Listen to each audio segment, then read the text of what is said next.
Greetings, my family in Christ. I hope you're doing well today. I am literally in my prayer closet. Isn't that funny?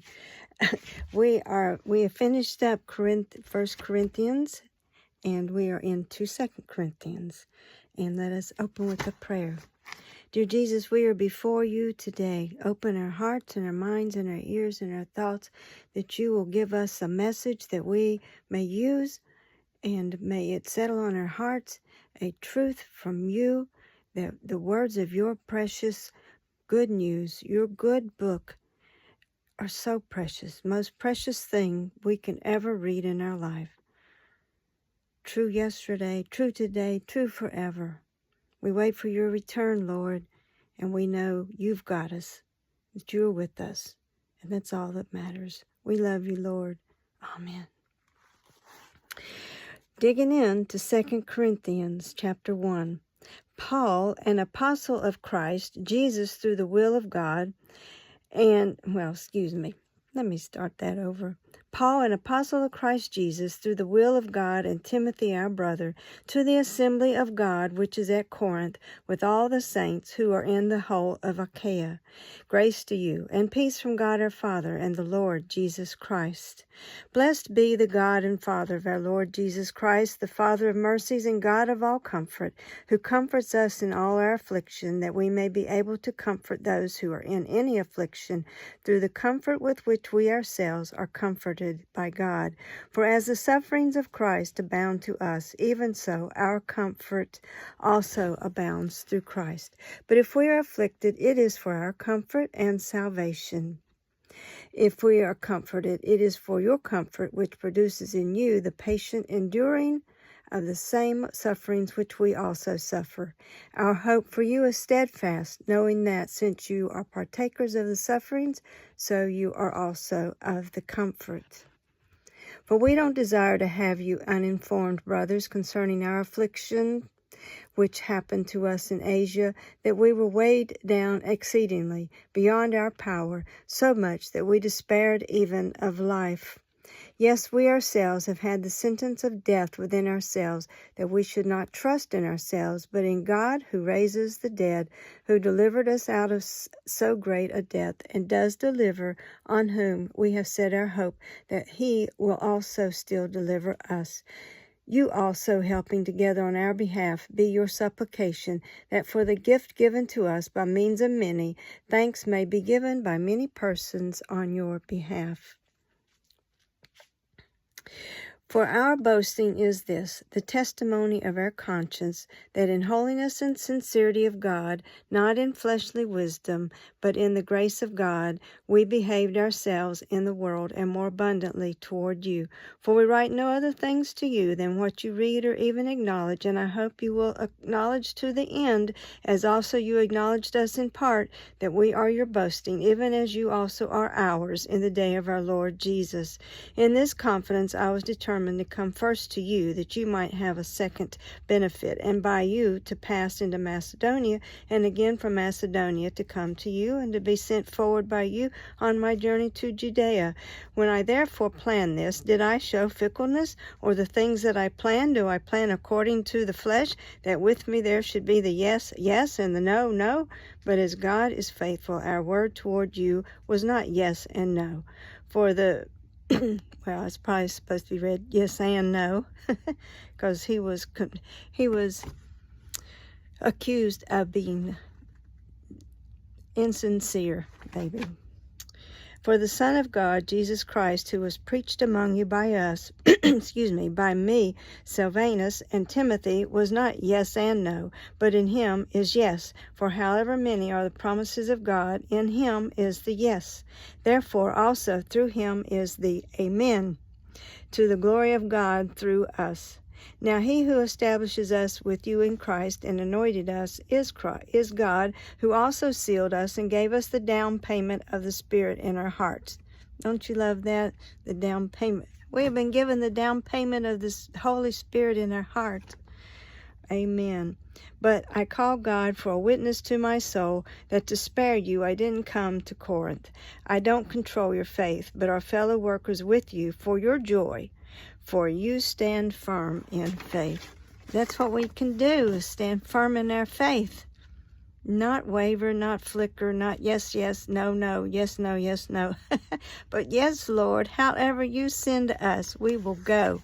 We go as you send us, as you lead us, as we hear your word and we seek to do your will. Let our yes be yes and our no, no. No to the Satan, the destroyer, the deceiver, who is bound to confuse us, destroy us, deceive us, and trample all over us, stamp all over us. God's not going to let that happen. We love you, Lord. We thank you, Lord. You are our holy, precious blessing. And our connecting scripture, Romans 8:28. We know that all things work together for the good, for those who love God, for those who are called according to his purpose. And we all have a purpose, right? We all have a gift of God. Philippians 4:6-7. In nothing be anxious, but in everything by prayer and petition with thanksgiving, let your requests be made known to God. And the peace of God, which surpasses all understanding, will guard your hearts and your thoughts in Christ Jesus. James 1:2-4. Count it all joy, my brothers, when you fall into various temptations, knowing that the testing of your faith produces endurance. Let endurance have its perfect work, that you may be perfect and complete, lacking in nothing. And with God, we don't lack anything. Even if it's food, we don't lack anything, for God provides as he wills. And as we're on this journey of life with its crazy twists and turns, ups and downs, sideways, knocking us back 5 or 10 yards when we just barely made it 1. We're still going forward with God, and that's all that matters. What is the goalpost in life? I don't know. To do good, to follow God, to do as he leads, to learn his language to our hearts, to learn how to just every turn is a new beginning. It could be this today and that tomorrow, and it's all small stepping stones. Whenever I started in the daylilies, and that was strange how it started, it was through my husband, who's not a gardener, if you can believe that. But the person showed him how to hybridize. It's a well-known hybridizer in Fayetteville. And he was with his mom looking for daylilies, and she'd heard this garden was open, and I wasn't with them. I had to work. So he came home and he's excited, and he told me, and I said, that's interesting. And of course he brought me home some daylilies. And it was Mr. Mercer, and he grows some of the healthiest, strongest daylilies you will ever find. So anyway, I started on that journey myself of hybridizing, and God took me one little tiny step at a time. Just enough that I would know what to do and understand, and then it was a next step and a next. And it led to me planting altogether about, I don't know how many it was 600 a year, babies a year, and planting them for about 3-4 years. And then had some health issues. I fell and had a concussion and couldn't think to do things, and the deer marauded us. And anyway, but the ministry that came out of that was I gave daylilies to the church in the fall. And they were, I thought, because they were unique, all hybridized daylilies are unique, some prettier than others, of course. And they would plant them, hopefully in their yard, and the neighbors would see them, say, where did you get that daylily? That is so unusual. And they, of course, could tell the story. Well, it came from church, and then they could tell the story how it came to be. Maybe it lead to the gospel.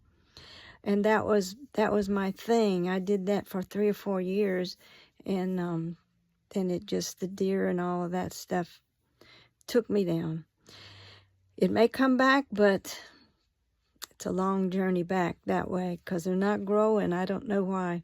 I love you all. Be on your journey, and may you produce good seed that leads to something that can be harvested for God. We love you, Lord. We thank you, Lord. We praise your holy, precious name. You are the jewel in our life.